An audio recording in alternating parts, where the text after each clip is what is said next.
Exercise 9.3 10th question. ಈ question ಗೆ diagram ಕೊಟ್ಟಿಲ್ಲ, ಇದು ಡಯಾಗ್ರಾಮ್ ನಾನೇ ಹಾಕಿದ್ದೀನಿ. ಸೊ ನಿಮಗೆ ಅದು ರಫ್ ಆಗಿ ಹೆಂಗ್ ಹಾಕ್ಬೇಕಂತ ಹೇಳ್ಕೊಡ್ತೀನಿ. ಕ್ವಶನ್ ಕೊಟ್ಟಿರೋದು ನೋಡ್ರಿ, circles are drawn taking two sides of a triangle as diameter. ಅವ್ರು ಏನ್ ಕೊಟ್ಟಿದ್ದಾರೆ ನೋಡ್ರಿ, ಒಂದ್ ಟ್ರಯಾಂಗಲ್ ತಗೊಳ್ರಿ. ಓಕೆ, ಆಮೇಲೆ ಆ ಟ್ರಯಾಂಗಲ್ ಅಲ್ಲಿ ಯಾವ್ದಾದ್ರು ಎರಡ್ ಸೈಡ್ ತಗೋಬೇಕಂತ. ನಾನು ಇದೊಂದ್ ಸೈಡ್ ತಗೊಂಡೆ. ಆ ಸೈಡ್ ತಗೊಂಡ್ಬಿಟ್ಟು ಅದನ್ನ ಡಯಾಮೀಟರ್ ತಗೋಬೇಕು. ಈಗ ಎ ಬಿ ನ ಡಯಾಮೀಟರ್ ತಗೊಂಡ್ರೆ ಅದು ಎ ಇಂದ ಪಾಸ್ ಆಗ್ಬೇಕು ಪ್ಲಸ್ ಬಿ ಇಂದ ಪಾಸ್ ಆಗ್ಬೇಕು. ಅದರಿಂದ ಒಂದ್ ಸರ್ಕಲ್ ಬರುತ್ತೆ. ಆಮೇಲೆ ಎ ಸಿ ನ ಡಯಾಮೀಟರ್ ತಗೊಂಡ್ರೆ ಅದು ಎ ಇಂದ ಪಾಸ್ ಆಗ್ಬೇಕು ಪ್ಲಸ್ ಸಿ ಇಂದ ಪಾಸ್ ಆಗ್ಬೇಕು. ಅವಾಗ ಒಂದ್ ಸರ್ಕಲ್ ಬರುತ್ತೆ.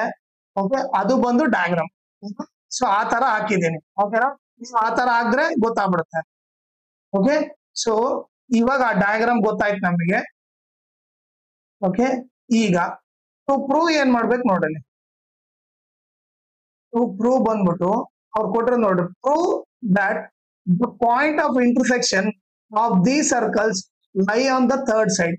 ನೀವೇ ನೋಡಿದ್ರೆ ಇವೆರಡು ಸರ್ಕಲ್ ಎಲ್ಲಿ ಇಂಟರ್ಸೆಕ್ಟ್ ಆಗ್ತಾ ಇದೆ, ಈ ಪಾಯಿಂಟ್ ಹತ್ರ ಇಂಟರ್ಸೆಕ್ಟ್ ಆಗುತ್ತೆ. ಇದನ್ನ ಡಿ ಅಂತ ಅನ್ಕೊಳ್ಳೋಣ. ಈಗ ನಾವು ಟೂ ಸೈಡ್ ಡಯಾಮೀಟರ್ ಯಾವ್ದು ತಗೊಂಡಿವಿ, ಎ ಬಿ ಮತ್ತೆ ಎ ಸಿ ನ ಡಯಾಮೀಟರ್ ಅಂತ ತಗೊಂಡಿವಿ. ಇನ್ ಥರ್ಡ್ ಸೈಡ್ ಯಾವ್ದಾಗುತ್ತೆ, ಅವಾಗ ಬಿ ಸಿ ಬಂದು ಥರ್ಡ್ ಸೈಡ್ ಆಗುತ್ತೆ. ಓಕೆ, ಆ ಥರ್ಡ್ ಸೈಡ್ ಮೇಲೆ ಸಿ ಬರುತ್ತಾ ಇಲ್ಲ ಅಂತ ಹೇಳ್ಬೇಕು. ಏನ್ ಮಾಡ್ಬೇಕು, ಇಲ್ಲಿ ಸಿ ಬಂದ್ಬಿಟ್ಟು C lies on third side. Third side ಯಾವ್ದಿಲ್ಲಿ, B C. C lies on B C ಅಂತ ತೋರಿಸ್ಬೇಕು. ಓಕೆನಾ, ಅದ್ ಯಾವ ತರ ಮಾಡ್ಬೇಕು ನೋಡೋಣ. ಓಕೆ, ಈಗ ನಾನೇನ್ ಮಾಡ್ತೀನಿ, ಕನ್ಸ್ಟ್ರಕ್ಷನ್ ಮಾಡ್ತೀನಿ. ಕನ್ಸ್ಟ್ರಕ್ಷನ್ ಏನಂದ್ರೆ join A and D. Okay, ಇದನ್ನ ಜಾಯಿನ್ ಮಾಡಿ. ಓಕೆನಾ, ಇದನ್ನ ಜಾಯಿನ್ ಮಾಡಿದ್ವಿ. ಇವಾಗ ಏನಾಗುತ್ತೆ ನೋಡ್ರಿ, ಈ ಪ್ರೂಫ್ ಅಲ್ಲಿ ಓಕೆ, ನಿಮಗ್ ಬೇಸಿಕ್ ಏನ್ ಗೊತ್ತಿರ್ಬೇಕಂದ್ರೆ, ಈಗ ನಾನು ಒಂದ್ ಸರ್ಕಲ್ ತಗೊಂಡ್ರೆ ಅನ್ಕೋಣ. ಓಕೆ, ಆ ಸರ್ಕಲ್ ಅಲ್ಲಿ ಡಯಾಮೀಟರ್ ಇದ್ರೆ, ಓಕೆ, ಸೊ ಅನ್ಕೋಣ ಈಗ ನಾವು ಇದೇ ಡಯಾಮೀಟರ್ ತಗೊಳ್ಳೋಣ. ಈಗ ಎ ಬಿ ಬಂದ್ಬಿಟ್ಟು ಡಯಾಮೀಟರ್ ತಾನೆ. ಓಕೆ, ಇಲ್ಲಿ ಗಿವನ್ ಬರ್ದಿರ್ತೀನಿ ನಿಮಗೆ. ಗಿವನ್ ಏನು, A B and A C are sides of a triangle ಕೂಡ ಹೌದು, ಅದೇ ರೀತಿ ಡಯಾಮೀಟರ್ ಕೂಡ ಹೌದು. Sides of a triangle as well as diameter. ಹೌದಾ, ಸೊ ನಾನೇನ್ ಮಾಡ್ತೀನಿ, ಇವಾಗ ಎ ಬಿ ಡಯಾಮೀಟರ್ ತಗೊಂಡೆ ಅನ್ಕೋಣ. ಈಗ ನಾನು ಎ ಬಿ ಸೈಡ್ ತಗೊಂಡೆ, ಇನ್ನು ಎ ಇದೆ, ಇನ್ನು ಬಿ ಇದೆ. ಓಕೆ, ನಾನು ಎ ಬಿ ಇದು ಸೈಡ್ ನಥಿಂಗ್ ಬಟ್ ಡಯಾಮೀಟರ್ ತಗೊಂಡ್ರೆ ನೀವೇ ನೋಡ್ರಿ ಏನಾಗುತ್ತೆ, ಒಂದು ಡಯಾಮೀಟರ್ ತಗೊಂಡಾಗ ಡಯಾಮೀಟರ್ ಆಗಿದಾಗ ಎರಡ್ ಸೆಮಿ ಸರ್ಕಲ್ ಆಗುತ್ತೆ. ಇದೊಂದು ಸೆಮಿ ಸರ್ಕಲ್, ಇದೊಂದು ಸೆಮಿ ಸರ್ಕಲ್ ಆಗುತ್ತೆ.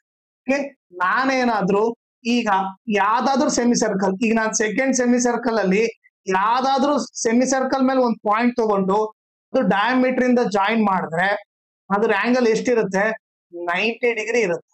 ಓಕೆ, ನೀವಿಲ್ಲಿ ಈಗ ನೋಡಿದ್ರೆ ಇದು ಎ ಬಿ ಬಂದ್ಬಿಟ್ಟು ಡಯಾಮೀಟರ್.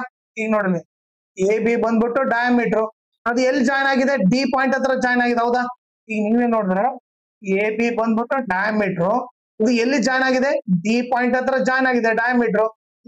ಅವಾಗ ಸೆಮಿ ಸರ್ಕಲ್ ಜಾಯ್ನ್ ಆದ್ರೆ ಎಷ್ಟಿರುತ್ತೆ ಆಂಗಲ್, 90 ಡಿಗ್ರಿ ಇರುತ್ತೆ. ಇದು property.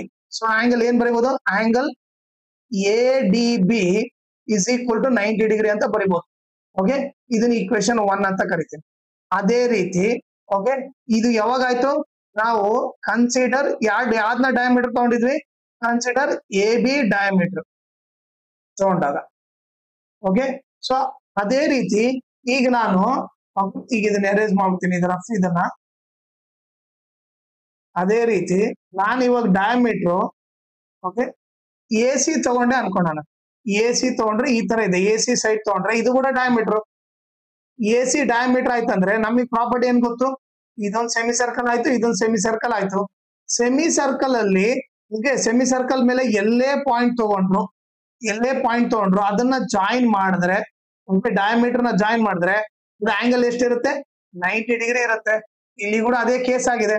Okay, A C diameter ತಗೊಂಡು ಅದು ಎಲ್ಲಿ ಜಾಯ್ನ್ ಆಗಿದೆ, ಡಿ ಹತ್ರ ಜಾಯ್ನ್ ಆಗಿದೆ. ಹೌದಾ, ಸೊ ಡಿ ಹತ್ರ ಜಾಯ್ನ್ ಆದ್ರೆ ಅದ್ರ ಆಂಗಲ್ ಎಷ್ಟಿರುತ್ತೆ, 90 ಡಿಗ್ರಿ ಇರುತ್ತೆ.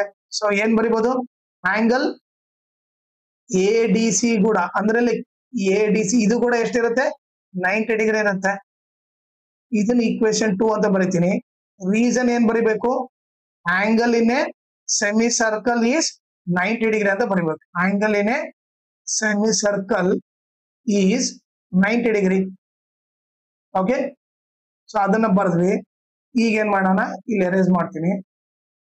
ಈಗ ಏನ್ ಮಾಡ್ತೀನಿ, ಇಲ್ಲಿ ಆಡ್ 192 ಈಕ್ವೇಶನ್ 192 ನ ಆಡ್ ಮಾಡ್ತೀನಿ. Angle A D B plus LHS add ಮಾಡ್ರಿ. A D B plus angle A D C is equal to 90 plus 90. 90 plus 90 ಎಷ್ಟಾಯ್ತು, 180. ಇವ್ರಿಬ್ಬರನ್ನ ಆಡ್ ಮಾಡಿದ್ರೆ ಏನಾಗುತ್ತೆ ನೋಡ್ರಿ, ನೀವೇ ನೋಡ್ರಿ. A D B plus A D C ಏನಾಗುತ್ತೆ, ಟೋಟಲ್ ಆಂಗಲ್ ಏನಾಗುತ್ತೆ, ಬಿ ಡಿ ಸಿ ಆಗುತ್ತೆ. ಹೌದಾ, ಇವ್ರಿಬ್ಬರ ಆಡ್ ಮಾಡಿದ್ರೆ ಏನಾಗುತ್ತೆ, ಬಿ ಡಿ ಸಿ ಆಗುತ್ತೆ. ಹೌದಾ, ಬಿ ಡಿ ಸಿ 180 ಡಿಗ್ರಿ ಅಂತಂದ್ರೆ ನೀವೇ ನೋಡ್ರಿ, ಒಂದ್ ಸ್ಟ್ರೇಟ್ ಲೈನ್ ನಲ್ಲಿ ಮಾತ್ರ 180 ಡಿಗ್ರಿ ಇರುತ್ತೆ. ಹೌದಾ, so since angle B D C is equal to 180 degree, okay, B D C is a straight line ಅಂತ ಗೊತ್ತಾಯ್ತು. Okay, B D C is a straight line ಅಂತ ಗೊತ್ತಾಯ್ತು. ಸ್ಟ್ರೇಟ್ ಲೈನ್ ಅಂದ್ರೆ ಅರ್ಥ ಏನು, ಇಂಡೈರೆಕ್ಟ್ ಆಗಿ B D C straight line. ಈಗ ನೀವೇ ನೋಡ್ರಿ, B D C straight line ಅಂದ್ರೆ ಡಿ ಯಾರ ಮೇಲಿದೆ, ಬಿ ಸಿ ಮೇಲಿದೆ. therefore ಏನ್ ಬರಿಬಹುದು ನಾವು, T lies on B C ಅಂತ ಬರೀತೀವಿ. ಸೊ ಇದು ಬಂದ್ಬಿಟ್ಟು ಪ್ರೂಫ್. ಓಕೆನಾ.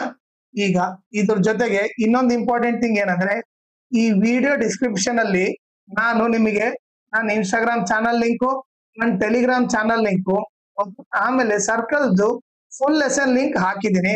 ಅದನ್ನ ನೀವು ರೆಫರ್ ಮಾಡ್ರಿ. ಓಕೆ, ಆಮೇಲೆ ಅದ್ರ ಜೊತೆಗೆ ನೀವು ಇನ್ಸ್ಟಾಗ್ರಾಮ್ ಮತ್ತೆ ಟೆಲಿಗ್ರಾಮ್ ಚಾನಲ್ ಫಾಲೋ ಮಾಡ್ರಿ. ಅದರಿಂದ ಅಡ್ವಾಂಟೇಜ್ ಏನಂದ್ರೆ, ನಿಮಗೆ ಏನಾದ್ರೂ ಡೌಟ್ ಇದ್ರೆ ನೀವು 1 to 1 ಮೆಸೇಜ್ ಮಾಡ್ಬಿಟ್ಟು ನಿಮ್ ಡೌಟ್ ನ ನೀವು ಕ್ಲಾರಿಫೈ ಮಾಡ್ಕೋಬಹುದು. ಆಮೇಲೆ ಲೈಕ್ ಏನಾದ್ರೂ ಅಪ್ಡೇಟ್ ಇದ್ರೆ, ಲೈಕ್ ಕ್ವಶನ್ ಪೇಪರ್ ಸಾಲ್ವ್ ಮಾಡಿರೋ ಅಪ್ಡೇಟ್, ಇಲ್ಲಾಂದ್ರೆ ನೋಟ್ಸ್ ಕೊಟ್ರ ಅಪ್ಡೇಟ್ ಏನಾದ್ರೂ ಇದ್ರೆ ನಿಮಗೆ ಇಮಿಡಿಯೇಟ್ ಆಗಿ ಗೊತ್ತಾಗುತ್ತೆ. ಸೊ ಅದಕ್ಕೋಸ್ಕರ ಇನ್ಸ್ಟಾಗ್ರಾಮ್ ಮತ್ತೆ ಟೆಲಿಗ್ರಾಮ್ ಚಾನಲ್ ನ ಫಾಲೋ ಮಾಡಿ.